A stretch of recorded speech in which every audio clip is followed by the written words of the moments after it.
Hello peeps. Today I'm going to show you how to build a 5-lead 14-byte gaucho, which you could also call an enlarged Spanish ring knot.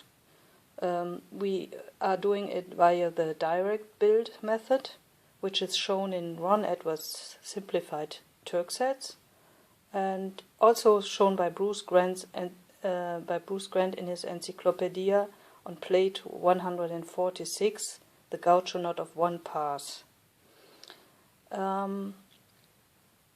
If we had just two turning points like here and here, we would kind of create a square gaucho, which would be the 5-lead 4-byte gaucho knot.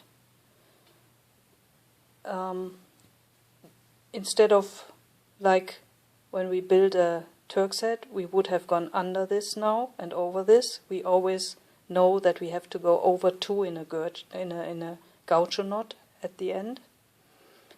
And we have this here and we have this here. And what I want to show you is this kind of overlapping and here, which is crucial for what we are doing now. Because if we want more bytes, we need to have more crossing points than 2. We could have 4 or we could have 6. But how could you hold them? You can hold 2, and you can even with one kind of stick or something to put between, you could also do 4, but you cannot do any more. So I thought about how to make this kind of stuff easier, and I remembered when I found my solution, I then remembered that I saw something similar in Lauren Damewood's video of the 5-lead 7-byte Turk set. He started it a bit different, but essentially it was the same kind of method. What we are doing now is we start as if we were doing what I told you before.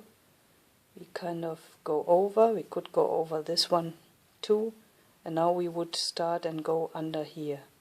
But all these overs would get lost in the process, so we just don't do it. We just take the standing part, we take it under these two other wraps and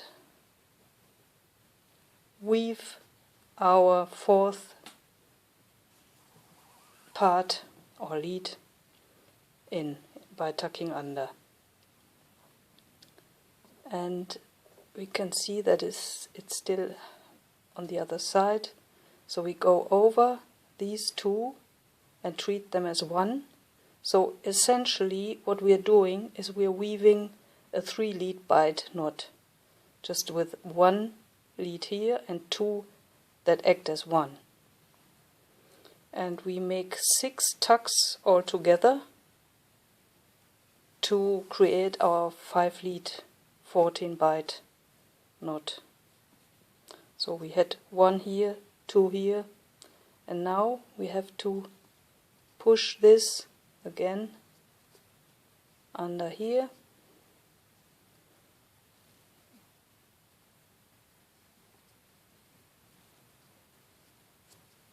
And as I always have trouble with being too tight in the beginning, I will probably have to take this off later on. So this was 4 tucks, and here it is again. We always have to tuck 1 time, and then we can make 2 moves. And now we make another tuck, and this is our 5th.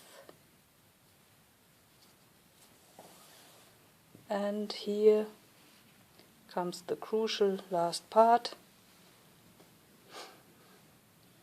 Here is our part that we weave in or under.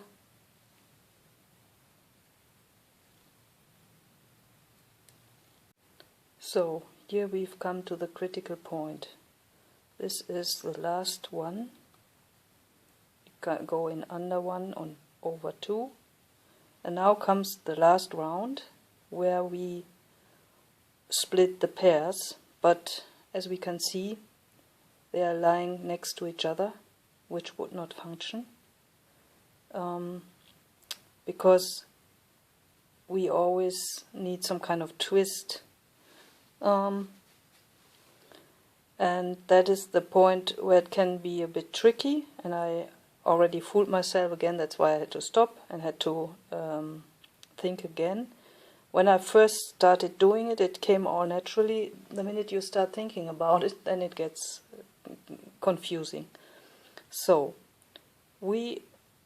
this kind of tends to overlap each other, but we go to the right of the standing part. No matter if this wants to turn over, we really go in to the right. So now we take this right one and overlap it like so, because what we're doing now, we are entering this, and everybody who is accustomed to Spanish ring knots knows that they come out under, this pair comes out under and goes over the cord, and then we go in under 2, split it, and go out over 2. And we always have to see that our cord comes out over and goes in under, so there are no loose knot bites that are not going anywhere or just overlapping 2 bite sides, or how can I say it? So we did the conversion once, the overlapping or crossing the bites, let's say it like this, crossing the bites. We did it once, created this overlay here, and split the pair, and now we come out over 2 and go in over 2, but we do not split anymore in this stitch. We come out over 2, and now we have this same situation. We have them parallel, and we do as we did before. We just overlap them, do the same, come out over 2, go in under 2, and come out over 2 here. And this is the next step, where we come from the left to the right, and we do nothing, we just go in under 2, and now comes the last one. We have to do the same as before. We go out over 2, come in under 2, and we come out over 2, and to close the knot and finish it properly, we go next to the standing part, right to the standing part, and meet it there. And okay, this has to be tightened up a bit and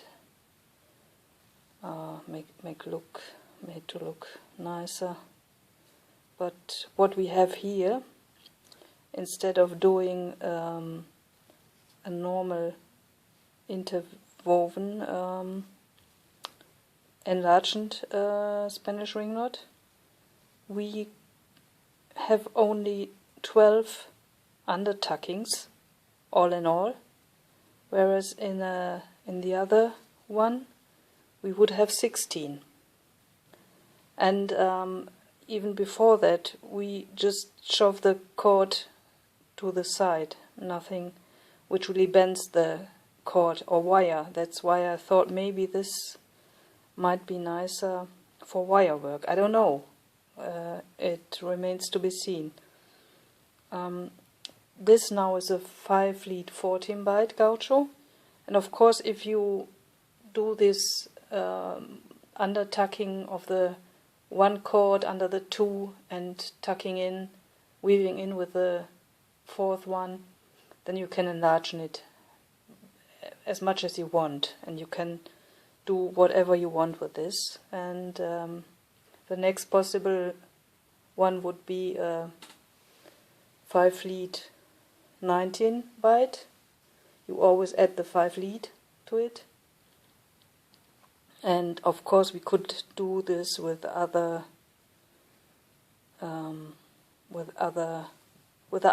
different beginning. We could do other numbers too, but that would require a new video, and I haven't explored this further.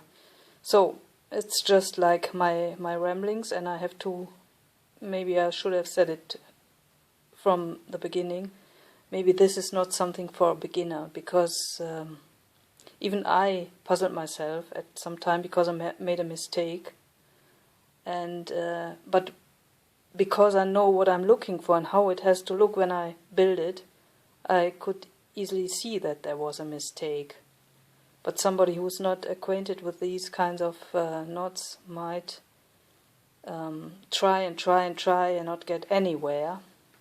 So I hope this helps, and this is not maybe the best tutorial, but I wanted to get it off my chest. Thank you for watching.